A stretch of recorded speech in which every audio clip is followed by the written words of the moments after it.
Hello and welcome to the Customer Acquisition Show. I am your host, Tom Meredith, the VP of Marketing here at Tier 11. Today I'm joined by two of our dynamic duo of conversion architecture, Maria DeBreva and Lynn Swayze. Welcome back. Thanks for having us again, Tom. Yeah. Very excited to be here. Yeah, you guys are quite the recurring guests, like two of our geniuses on the team who are always so helpful on these calls. Glad to hear so. So today we're going to get a bit more specific on one of the things that we've really been working on and hearing a lot from our customers, and one of the directions we're taking the marketing right now, and that is getting into how people are wasting their PPC spend, both on Google Ads, but mainly in Google Ads, but also on Bing and other PPC channels.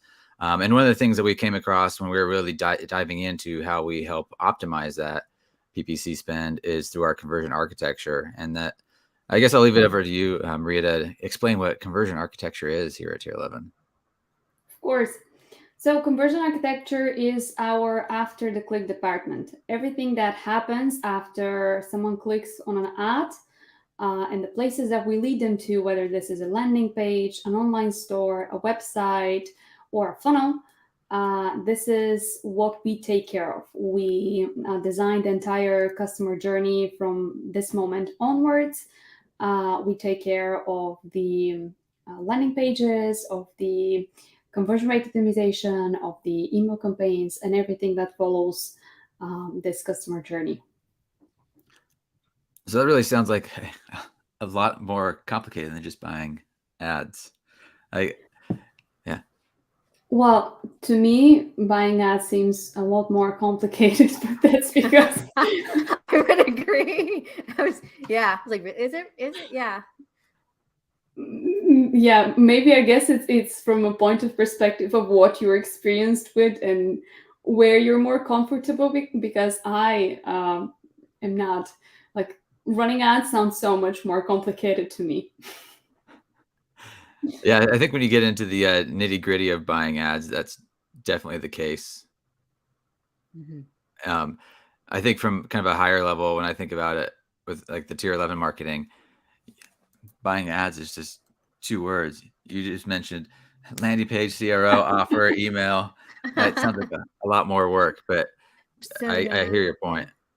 Yeah, I guess so. Well, I've learned so much more since I joined Tier 11 about running advertising, but even after so much information, all of these other things that I mentioned still seem more like in my zone of comfort because there is some sort of logic behind everything that we do. So it's not like pure guessing, or I know that advertising is also not pure guessing. But to me, for someone who's not an expert on this side of the marketing world, it seems so much more complicated. So I'm appreciating the efforts. Do you of our team. think? Yeah, Maria, for you and I, like this is what we do, right? Like why wouldn't we, right? It seems so simple. But do you think the perception that it's complicated or there's so many things that have to be optimized, do you think that keeps brands from doing? I mean, we've seen like brands where it's like you haven't updated your page in 10 years. Of course, like let's fix that. Do you think that keeps brands from Yeah, doing work? definitely. This is a great question because it happens quite often of people thinking that this is something super complicated. And it is when you don't know what you're doing and you don't have someone to rely on to guide you through this journey. But it's at the same time so much necessary as much as it is to run ads to your business. Because that's the perception of many businesses that if you're running ads, to something, people are just going to convert because you have an amazing offer or something like that. But it's not that simple, or at least it's not that simple anymore. Yeah. And the thought of this is so complicated, yes, it might be when you don't know what you're doing, but if you have someone to guide you, or you have someone who knows what they're doing and does it for you, it makes so much more sense and it's so much easier. You agree? Yeah. And Yeah, brands need to be doing this anyway. Yeah. And I don't even think it has to start complicated. right? Like you're a very big proponent of the human element. We're all humans, except for ChatGPT and all the ad algorithms within marketing, right? So I think that my perspective, like the very basic level, is as the marketer, just go through your own website as what a customer would be like, and just identify pain points, right? Like that'd be how I would approach it from the simplest level. Mm-hmm. Yes, I absolutely agree. And, we've talked about this in the past together, that the human element is so much more important than just numbers and statistics and tests, etc.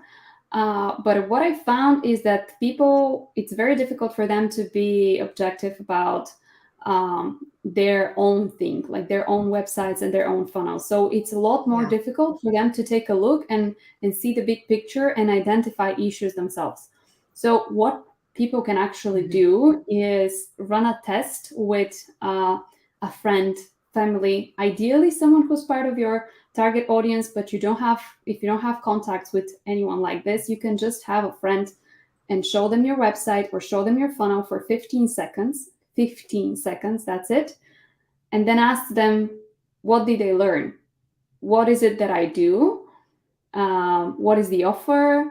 What did you find out? If they cannot tell you the basics of like, what is it, how much it costs, or what does it do, what is the problem that it solves, no matter if you're a service-based business or a product-based business, then it's very likely that you have a problem with your funnel, because 15 seconds might seem like very little time, but it's actually so much time, because people's attention span nowadays is so short that 15 seconds should be enough for them to skim through your entire content and understand all of the basics of your offer.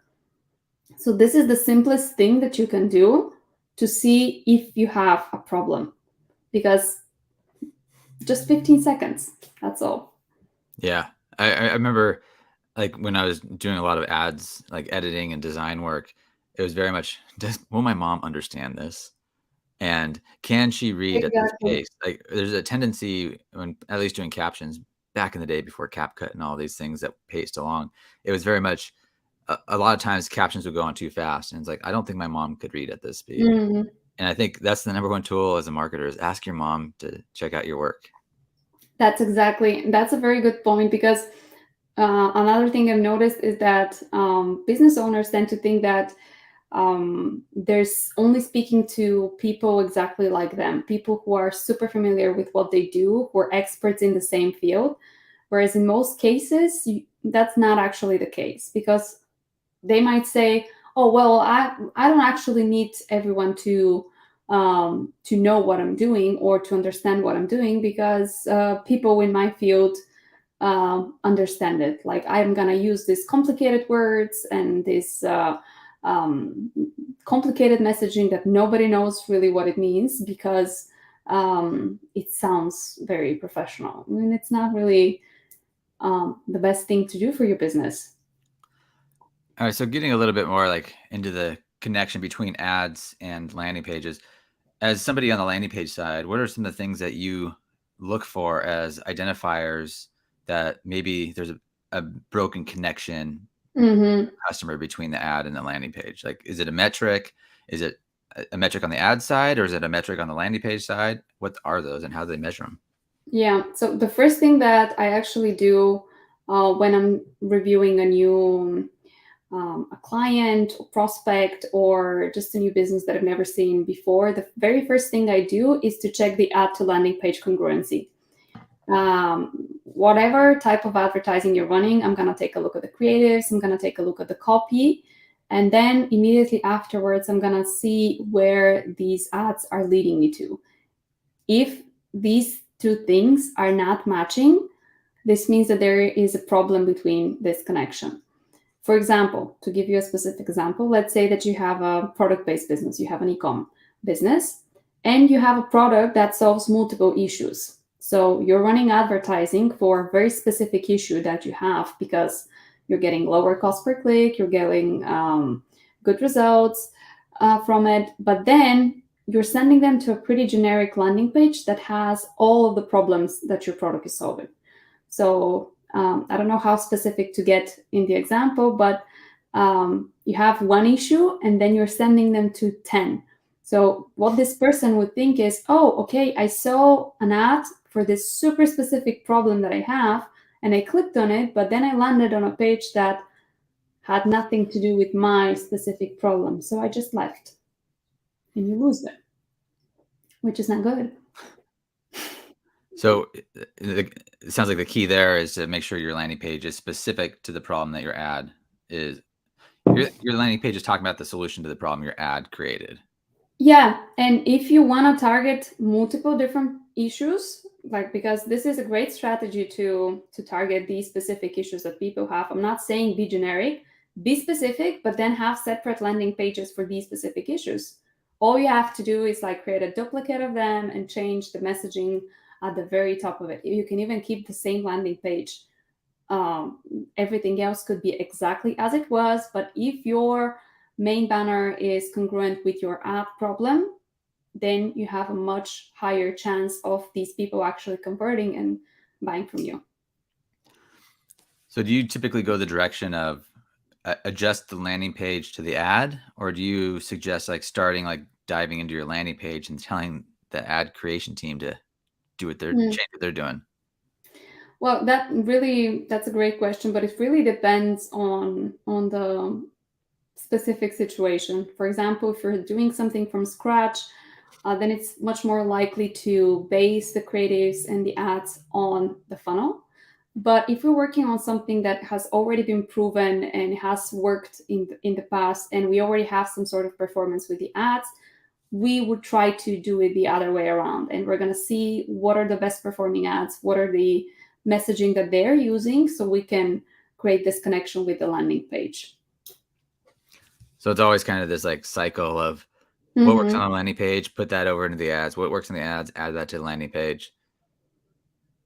Kind of, yeah, we can say it like that. All right. So the first thing you're looking at is what we might call like ad scent or ad congruency. Like, is your ad and your landing page speaking to the same person for the same problem, basically? What would another thing that you would look for be? Well, another thing that I would look for is when I'm already on the landing page, I would check how the user experience is. So, because with the social media platforms that you're usually running traffic to, they're very well optimized already. So people are getting from a very good experience in terms of like user experience. And then when they hop on your funnel or website, they need to experience the same type of level of good experience. So whether this be your layouts, how smoothly your content is flowing, is it easy to understand? And all of these things are still making a connection, and they're making an impact on your performance. Because if people leave because of something like this would mean higher cost per acquisition for you and for your advertising efforts, which is easily avoidable if you put this effort into what happens after they click. Yeah. Okay. So you talk about like higher customer acquisition cost if their landing page isn't doing a great job. Going back to the previous example of ad congruency, would you call that like if there's a high click-through rate but a low conversion rate, is that like a sign there that your ads and your landing page aren't connected? This is a good indicator in which you can find this. Like the way I'm not usually using the numbers to check this. As I said, my process is more of like, does this make sense? But I'm coming as an outside person who is seeing this thing for the very first time. So for business owners, it would be easier to see those, or for marketers or for whoever is doing these analysis, this would be a good indicator. If you have high click-through rates but low conversion rates, then there might be a problem or a lack of connection between the two. Another thing that I wanted to share with you was, again, related to this ad to landing page congruency, but a different type of scenario. So I gave you an example with, for example, if you have a problem, one problem on the ad and another one on the landing page, or a very generic landing page. Another situation where you could have this is if you are targeting people in the different awareness stages. So let's say that you are targeting people who are problem aware with your ads. They know that they have a problem, but they're not yet searching for a solution for it, or they're not aware what kind of solutions you have. So you're having this great ad that it's giving them some information about this problem. They know that they have it, but you're not really providing any specific solution. What will make sense is when you click on this ad and you send them to this new journey that they're starting, it would make more sense to give them more education about this topic specifically. But instead, what many businesses are doing are taking them directly to purchase a product. And this is like you're jumping an entire phase of their journey. So from problem aware, you're sending them directly to solution aware with no bridge in between. So they're, once again, very much likely to leave. Yeah, I think that's one of the biggest things that brands make. I mean, it's something that even us at Tier 11 we've been pretty guilty of on the marketing side, of like thinking that people know us and taking them straight to a form fill. And part of the effort, and this is an example of what we're doing. Like, so we've been talking a lot about how, people can identify if they're wasting their PPC spend. So that would be an awareness level, like problem aware, making them problem aware. And this is getting into that more consideration phase, solution aware, where we're talking about like, well, now that you know that you have a problem and that you're wasting your PPC spend, here's one potential solution for increasing your efficiency with PPC. And that's by working on the landing page. Exactly. Yeah, that's a very good explanation of it. Yeah. All right. We have a question from Anthony. How often are you testing A/B ads, A/B testing ads or landers? Let me pop that up here. How often are you A/B testing ads or landers? So at Tier 11, it usually depends on how much traffic people are receiving on their landing pages, but we typically try to do at least 2 split tests per month, which means we're doing 1 week of testing, then we're doing 1 week of analysis. We're gathering all of the data that we've gathered, and we're creating new hypotheses on what kind of things that we can test. We determine the results from the split test that we were running the previous week, and then we create a new hypothesis for the test next week. So testing, analysis, and then you have like a full month. Yeah. So you're talking in terms of time, but every time I ask you about the Tier 11 stuff, like how long until, you didn't say it's not time, it's like amount of visitors. Like, what's a good number of visitors to use as like the actual length you should be testing? Yeah, that was my first point, because this is typically the clients that we work with, they are reaching these numbers pretty quickly. But a good indicator would also be 500 unique visitors per variation. So I would not recommend stopping your split tests before you've reached this number. So as soon as you have 500 unique visitors per variation, which means at least 1,000 per test, your results are not really significant. Like, you cannot rely on this data that is going to be completely significant and that you can take information out of it. Yeah. So 500 unique visitors for each variation that you do. Yes. Otherwise, it's still like finger in the air to see which way the wind's blowing.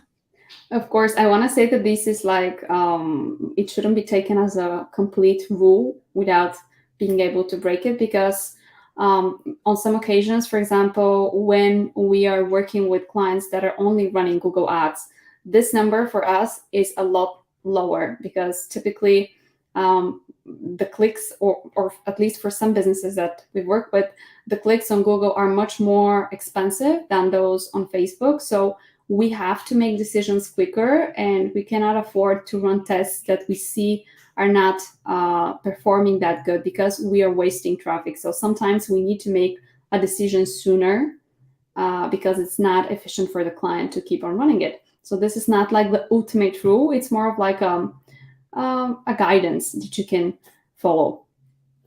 It's not one of Maria's commandments. Yeah, it's not one of the commandments. It's a good thing to follow it, especially if you're just starting with it, with running conversion rate optimization. If, let's say, you're a marketer and you're doing it for clients, it's a good rule to follow. Just not in every single situation ever. I'm just imagining an amazing lead magnet right now, like downloading Maria's 10 conversion architecture commandments. Oh, that's a good one. Yeah, we should make that. That's a really good one. Yeah. I'll let you ponder on what some of those other ones are. So we've been kind of really talking about like cold traffic, right? So like people who are problem aware, and we're trying to make them a bit more like solution aware and maybe get them to buy. How do you think about increasing the efficiency of somebody's ads, like after they're a customer? Can you repeat your question so I make sure I answer properly? Like when Yeah. you've already converted them, Yeah. they're already a customer, and what do we want to do with them? So if we're viewing the cost of acquiring a customer as Mhm. basically your PPC ad spend, your Google ad spend, you can increase the return on that by first turning them into a customer, but then increasing their lifetime value. How do you think differently about, or how do you increase the lifetime value through conversion architecture? Yeah, okay, that's a great question. So this is where a great user experience and even your backend of your business comes in. So let's say that you have great ads and you have a great funnel that's able to convert, or maybe not so great, but at least it's selling. And then your experience afterwards, like your emails, let's say, or your offers that come afterwards, are not up to the same standard as it is your front end funnel. This makes people a lot less likely to convert and to be a repeat customer. So if you pay attention to those little things, like the way you're communicating with your current customers, how often do you even send them newsletters or any email campaigns? What kind of offers do you suggest? Are you too salesy afterwards? Are you just leaving them and never contacting them again? These are all factors that could affect your customer lifetime value. And it's a lot more expensive to acquire a customer than to keep one. So, using conversion architecture, using UX practices, and basically paying attention to what your customers needs would likely increase this lifetime value. Yeah, I think that's a pretty important point to remember. Like it costs a lot more to acquire a customer than to get that customer to come back over and over again. So Mhm. there should be definitely a lot of effort going into like the later stages in the funnel, like um, emails that you were talking about, promos, whatever it takes to get somebody, even like retargeting ads. That's still quite a bit cheaper than those cold traffic ones. It is, and that's like most businesses are focused on just the first part, acquiring customers, and like this is where all the marketing efforts, all the marketing strategy, and everything is going into. And then how you keep them, or do you keep them? What happens afterwards is not really in question. Like you got the sale and that's it, and now you need a new one, and this is not really the smartest thing to do. Yeah, and I think this gets into one of your, what I presume was one of your favorite topics of customer experience. Like, The second commandment. yeah, the second commandment is customer experience, and we're all customers of stuff, so it's important again to view your whole journey as a customer and make Hmm. sure that you are providing a good customer experience. Like, how do you look at things through that lens when you're working with clients? Well, this is a topic that we've discussed, but I'm gonna repeat it again because it's important. So we're mostly talking about conversion rate optimization, which is CRO. This is even what clients come to us for. They're looking for ways to increase their sales. And there's another very important thing, which is called UXO, which is user experience optimization. So the way we're approaching projects at Tier 11 is to combine those two things and connect them together. Work conversion rate optimization with user experience optimization at the same time. Because what CRO does is takes the business objectives, takes the goals of the business owner, and makes them into reality. And then what user experience optimization does is takes the same objectives and the same needs and desires, but of the customer, and makes them a reality. So if you target both at the same time, you get happy businesses and happy customers. So this is a very important thing for me, to have this human factor, and to take always into consideration what are the customer needs, not only the business needs. This is not the only thing that we need to focus on. Yeah. Sure. And it is really comes down to like delighting your customers, and part of that's the web page. I'll give I mean, had this example a couple weeks back with Rachel. She was talking about one of our pet clients, and this pet client, like they used to put these little dog treats in every package they shipped, and then they stopped doing that. And the amount of backlash they got for this simple thing of removing dog treats from the packages really affected their customer experience. And I know it's not something we advise on as part of like conversion architecture, like how to, what to put in your shipment to make happy customers, but it is a way it's something to think about when you are building out this whole customer journey. Mm-hmm. Yeah, it is actually part of the user experience optimization. It just goes a little bit beyond your funnel or your website. But yeah, that's exactly the same type of thing. And if they were never doing that in the beginning, no one would ever complain, I didn't get a free treat in my box. No one would ever say that. But because they already got to this level of expectation with their customers, now they're kind of letting them down, which is not a good thing to do. I guess to Anthony's earlier question, it was a great A/B test. Now they should go back to A, because I imagine they probably weren't getting a whole lot of feedback from their customers about the treats in the beginning. Like if your customers aren't talking to you about something that you're doing, you might assume that it's not working. Mm-hmm. But in That's a this good case, point. it is working, and they found out, through this A/B test of not sending these treats, that they were really effective. Yes. I just thought of kind of a completely different metaphor, but it's connected, I promise. When you see a very good looking woman and then you cannot remember what she was wearing, then she was immaculately dressed, then she was very well dressed. And it's kind of the same thing with the user experience. You don't really know, like on a conscious level, what are the things that are making you that are giving you this positive impact and this positive experience. But when they're taken away, you sort of think of like, oh, this was actually that I really enjoyed. I like these treats. I miss them. People probably never thought about them as soon as they open their box, or some of them might even never use them, but they're just expecting them to be there. Yeah, I think this leads into Maria's third commandment, which I'll help on because I have experience with this as well. And that is, you're doing a good job with your landing page if people don't notice they're on a landing page. Thinking Yes. back to when I was video editing a lot of stuff here, Mhm. you never recognize good video editing, really. It's only the really Yes. bad video editing that you recognize. Absolutely. Good user experience and good conversion rate optimizations are invisible. Like these are things that should not um, impact significantly the way that people perceive you. They just need to be there. And if you're not noticing them, this is a great sign. That's a very good point. Yeah. Okay, let's see what else you have on your list here. One of the things you said to keep an eye out for would be like negative word of mouth and how your user experience Yes. can drive that. So people are a lot more likely to share a negative experience rather than they are to share a positive experience. This is just the way we're wired.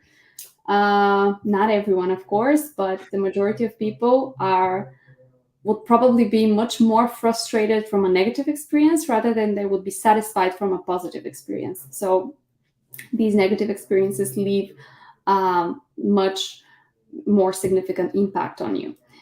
If you have a bad user experience, or something in your customer journey happened that affected your customers negatively, they are a lot more likely to share with a friend, to share online, to write a review for you, to write on your Facebook page, to write comments on your social media posts and everywhere, depending on how frustrated this customer is. For example, one thing that I've seen in the past is when you have funnels and you're running like one click offer. So this is when you have like a main offer that people enter their credit card details to purchase, and then on the next step of their funnel they have a one click upsell. What this means is that people, only with the click of a button, they're getting charged on their card without having to enter their credit card details again. What I've seen as a very shady practice of businesses is to not notify people of this interaction that's going to happen. So let's say that they get on this page and they see the button and they want to learn more, but what they're actually doing is they're making a purchase. What would this person feel like, especially if this is like a product for $1,000, which is a very frequent price for upsells? They're going to be like, give me back my money, I want a refund.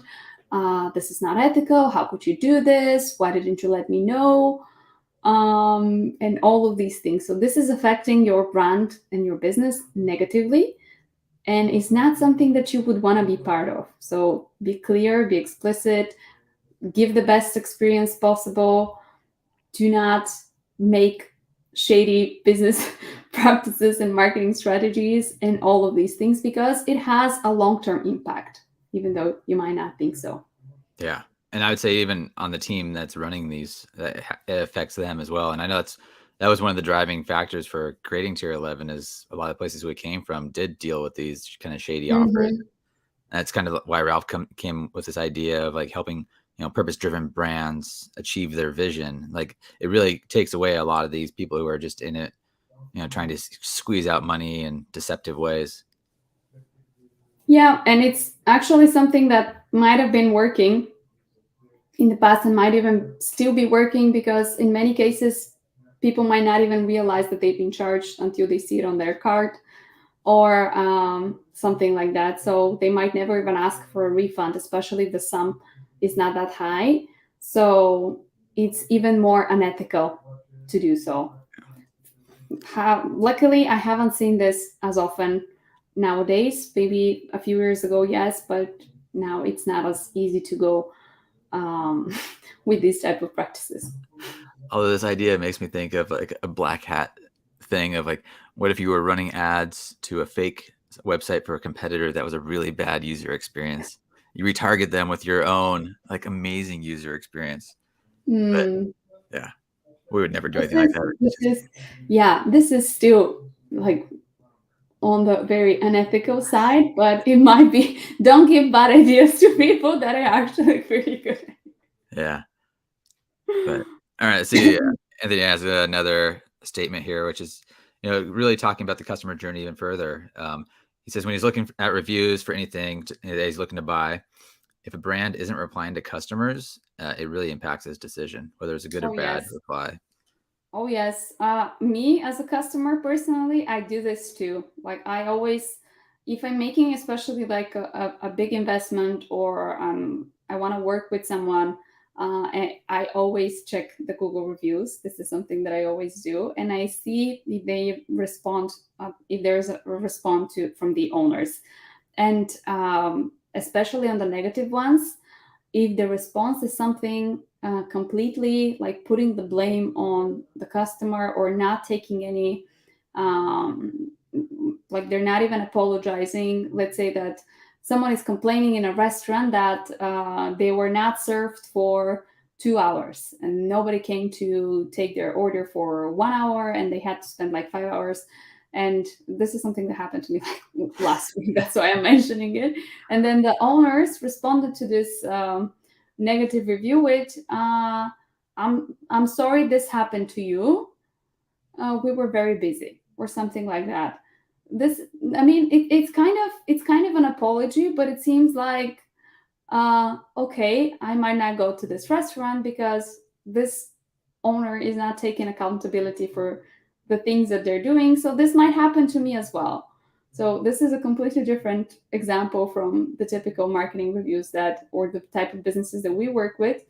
Uh, but still, like, even if someone has a negative experience, you need to take this into account. And if there is something that you can do about it, you need to do something about it, even if it's a little thing. If someone says you have a typo on your page, you need to go and fix it. and not say nothing or just ignore it. Simple things like this is as simple as this. Well, if you think about it, even just like as like a customer psychology thing, it's really about building trust, and that trust in that if I buy this product, I know that I can understand how you're going to respond if something goes wrong. Like trust Mm-hmm. that I'm going to be taken care of as a customer. Exactly. And yeah, and I think it is really important for brands to be people and to, engage in an authentic way and not just have, copy paste responses to stuff. Mm-hmm. And Absolutely. all right. One thing I can talk about is when is it a good time to do conversion rate optimization or user experience optimization. And the right time is not when you've tried everything else and it doesn't work, because this is something that many businesses do as a last resort and a last effort. um, After they've tried everything else, they've run different strategies, they've run different ads, they've increased their budgets, they've changed the type of platforms they're using for ads, but they're all sending them to pages that are not converting. And like finally, as a last resort, they're going to try and improve their conversion rates. And if this doesn't work, then it means that their business is not working and they're going to fail, etc. And it shouldn't be like this. You need to run conversion rate optimization, even tiny little things as the smallest optimizations possible, like headline changes or but call to action changes or something like that, from the moment you start running ads.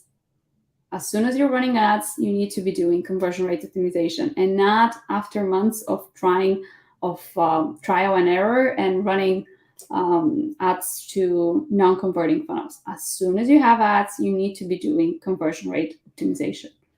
Yeah, I And agree. that's super important. I'm of the opinion that your website is your most important marketing asset. Like it's the thing that you own, the thing you can control, and it should always be up to date. And that includes these landing pages. Like those are your most important way to connect with the customer, because that whether they come through an ad or through searching, they're going to be clicking around your website. And so every page that they land on should be driving them to the action you want while providing a good customer experience. Absolutely. That's exactly my point. There was one more thing that I wanted to share, but I lost my train of thought on this topic. So we talked about negative brand perception, like badly optimized or out of date websites. Yes, this is another thing that I see frequently, which is um, even if you're not, this is for even for the people who are not running ads and are relying solely on referrals or on word of mouth or on any other, or let's say live, they're doing their marketing live on events, they're networking or anything like this. So this advice is for everyone, not just for the people who are running ads. You need to have up-to-date user experiences. If your website hasn't been updated since 2008, it's time. It's absolutely time. Old looking and old looking, I mean, you know what I mean. I don't mean like something not beautiful. I mean the websites that were built 10, 15 years ago. If your website still looks like this, people might even think that you're out of business and that you're no longer in business, because your website is so old that you're wondering if this business is still alive. Should you even contact them, especially if you found them? These type of websites, though, they have really good um,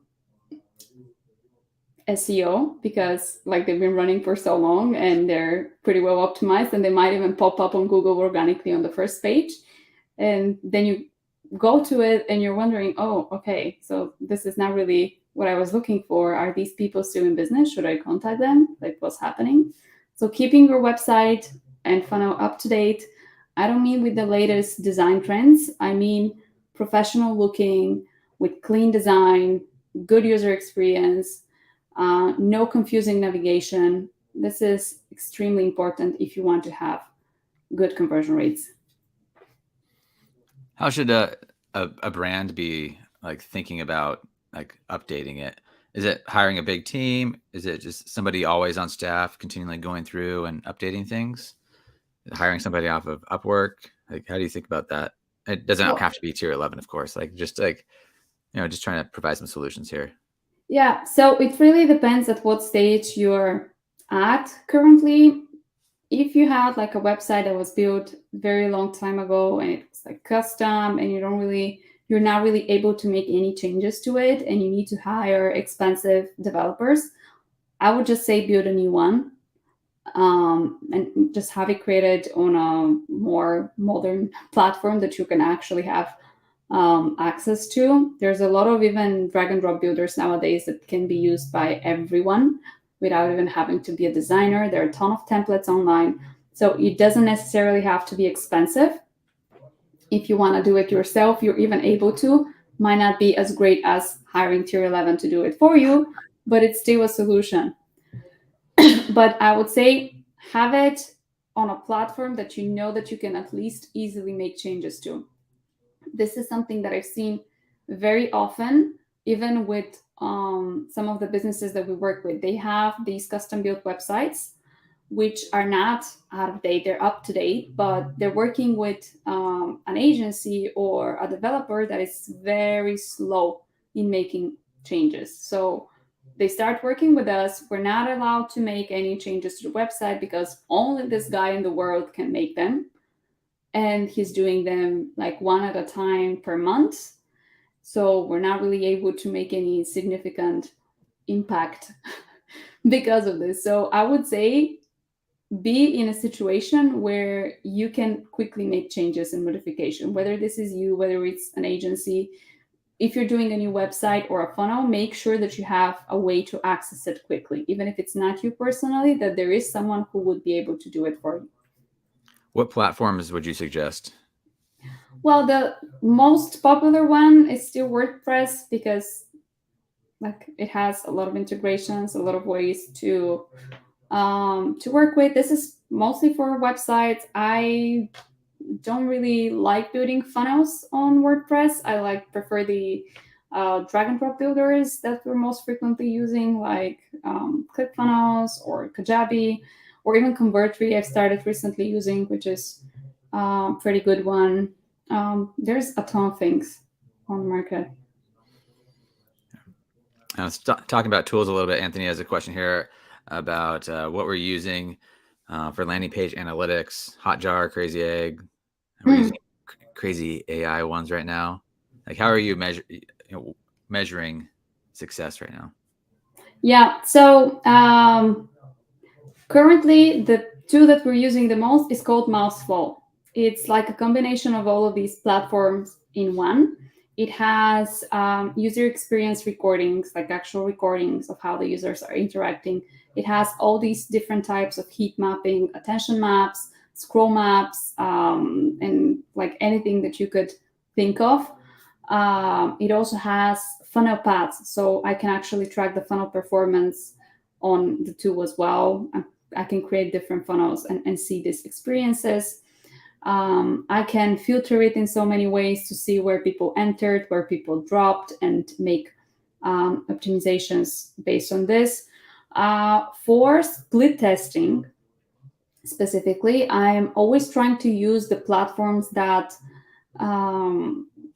we're building the landing pages on. So for example, if the tool has its own split testing feature, I would use that. Let's say with ClickFunnels, I would use the A/B testing feature of ClickFunnels. If I cannot do that, and if there isn't a tool that is available, I would use VWO for A/B testing. Google Optimize is gone, going away. Sorry? Because I mean, I know Google Optimize was always a big A/B test. Yeah. Well, I never liked it. It's going away for a good reason. Yeah. To say it like this. I remembered what I wanted to say specifically for conversion rate optimization is in regards to the topic of when is it a good time to implement it. and why you need to start doing it as soon as you start running ads. It's because one thing I like to say is that CRO is a marathon, it's not a sprint. So even though I've seen like amazing results, something you make a change and you get like a 300% increase in your sales from this. And you're like, wow, this is like magic. It's amazing. Yes, but you're most likely did 15 other or 20 other tests before that to get to this level, or you got to this increase for in periods of months. So you shouldn't use it as a last resort, because even though it can create quick short-term impact, it works best if you implement it over time and you see the results over time. It's very boring. We want the big like dopamine hit of like, oh, we crushed it and it increased our sales by 100%. It's really this idea of like, what?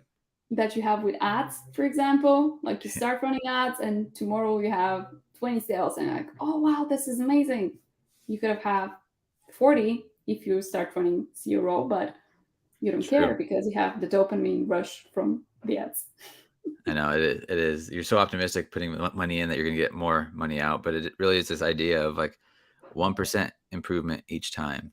If you could do that, Yes, that quickly builds to twice the size of a business. absolutely. Love that.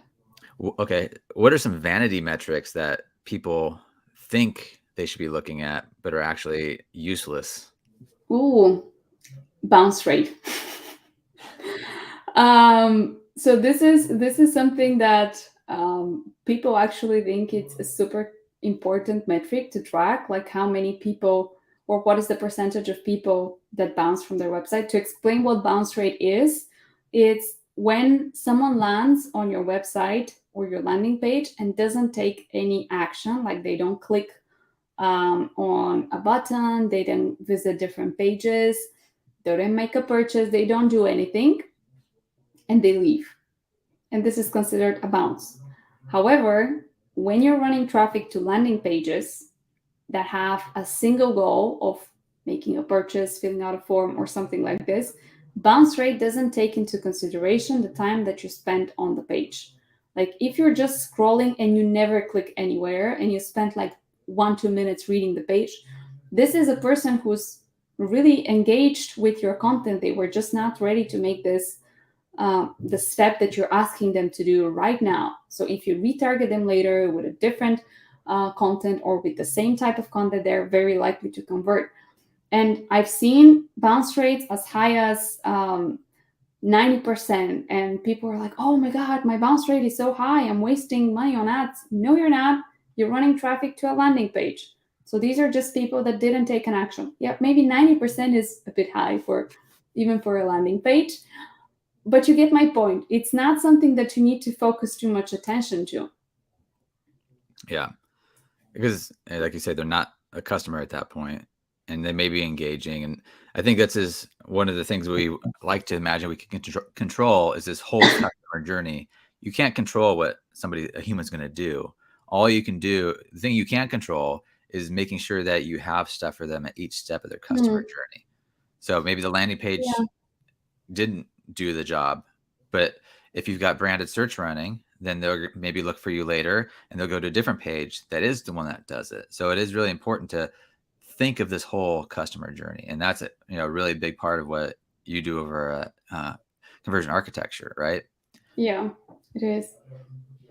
And there's also this difference, like, of course it depends. I cannot say that bounce rate is something that you should completely ignore, although I like to completely ignore it usually. But this is for when you're having a funnel or a landing page. If you have a website and you want people to scroll through it and browse different pages, I don't know why you would want to do that. Maybe you have like a blog and you want to increase the time people spend on your website. Maybe these are the situations where you want to consider how high your bounce rate is. But if you're running traffic to a single page with a single call to action, this is not something that you need to pay that much attention to. And it is something that I've seen my colleagues from the media buying team that they are paying attention to and are even signaling to me as a big issue that we have high conversion or high bounce rates on the funnel or the landing page that we're running traffic to. And I'm like, yeah, they're high, but that's okay. It's not an issue, not a real issue. I mean, that's probably part of your argument. Well, how do you convince them that what the real metric is?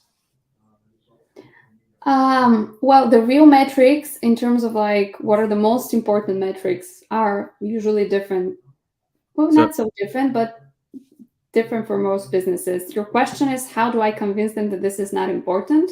yeah, It's difficult. I usually don't try to go into these type of battles. Um, I'm just, if I have to be honest, not reporting on it. I'm not including it as part of my reports because it might give a negative connotation to the client. Okay, my bounce rate is so high, and now I need to explain why is it so high and why are we not really um, that concerned about it. So I just try to avoid these battles, right. if I can say like that. But if I have to convince someone, I would explain the same thing that I explained to you, because some people have a misconception of what bounce rate is. They think that these are people who land on your website and they jump right off.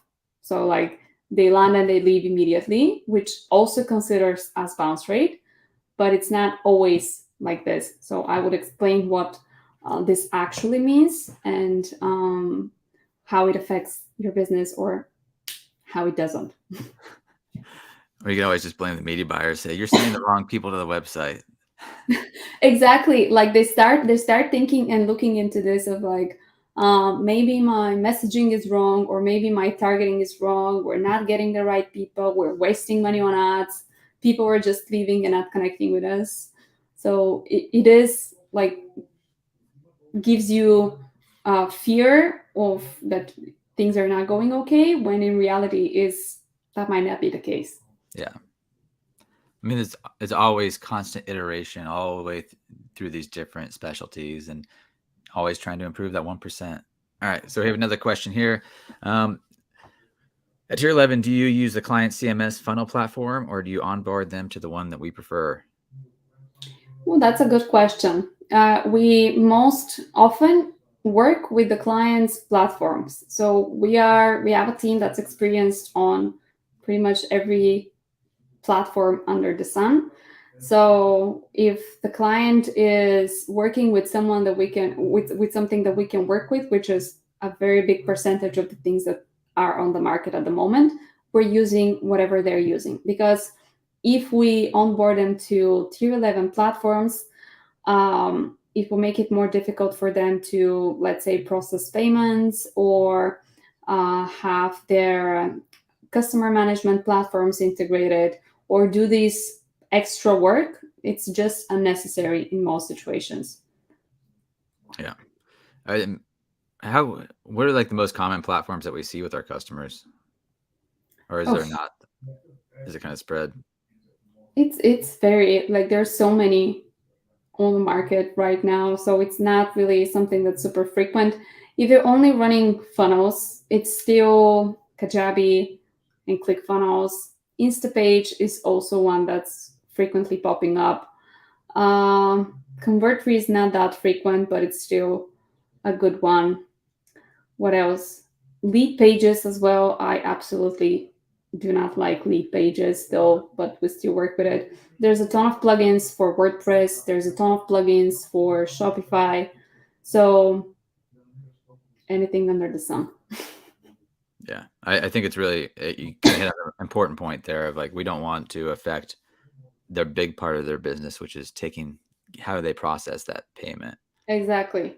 And it's usually something that doesn't matter as much. Like, I have my preferences with some platforms, but this is because I'm working with them every day. And I've seen this in the past, like people asking me, okay, should I switch to this other platform that you think it's better? Because like at the moment I have my business on this, but if this one is better, I need to be on the best one. Like there is no best one, like the ultimate best one to use. All of them are having pretty good functionalities, and you can have just as good results with almost every one of them. Yeah. All right, so we're getting close to an hour here. Is there any other either vanity metrics or things you want to hit on with conversion architecture and how it affects ad spend? I guess I just want to iterate on this and enhance my point that conversion rate optimization is something that you need to take into consideration from the start, and not just think about it when things are starting to go downhill, or you're on a plateau and you're wondering what to do next. Do it before you need it. This is like the ultimate commandment. Maybe we can say it like that. Start before you need it, so you wouldn't need it later. Yeah. All right. And one final thing here. Lead pages drama. What do you not like about lead pages? Get on your soapbox here, Maria. Oh no, I don't wanna. I don't wanna give like bad. It's just a personal experience mostly. They're just pretty limited in terms of how much you can do with the builder. So it is an affordable option actually compared to most of the other tools on the market. So it makes sense. Why is it more limited? Because it is more affordable, and it's also more beginner friendly. But for me, it's not as easy to work with it as it is with the other tools that are a little bit more complex and advanced. But if you are a beginner, or even if you're just starting your business, this is still a good tool to use. You can still, I have still pretty good landing pages and funnels built on lead pages. This is not something that I would say, no, I'm not going to work with. You're just a little bit more limited in terms of the designs and the things that you can build. So what I'm hearing is lead pages isn't as advanced as you are. I don't want to formulate it like this. Don't get me into even more lead pages drama, please. And Anthony says, so they didn't reply to your... I haven't used it in at least a year though. So they might have made some improvements, and I might be completely wrong for saying this right now. So don't take my word on this, as this is not a commandment. This is not on the list. It's because they didn't reply to your review on them or answer your questions. No, they didn't. Yeah, that was Anthony's joke. All right. Well, Maria, thank you very much for joining today. I always enjoyed chatting with you about these things. Me too, Tom. Thanks for having me. Oh, my pleasure. And if you're interested in learning more about how we help improve PPC ad spend through conversion architecture, we have so many CAs around here, through conversion architecture, head over to tier11.com. There you can find a big pink button where we'll be happily talk to you about how we can help improve your spend through conversion architecture. And we also have some blog posts about how we are helping customers generally. Well, Maria, thank you very much. And until next time. Thank you, Tom. Talk to you soon. Bye.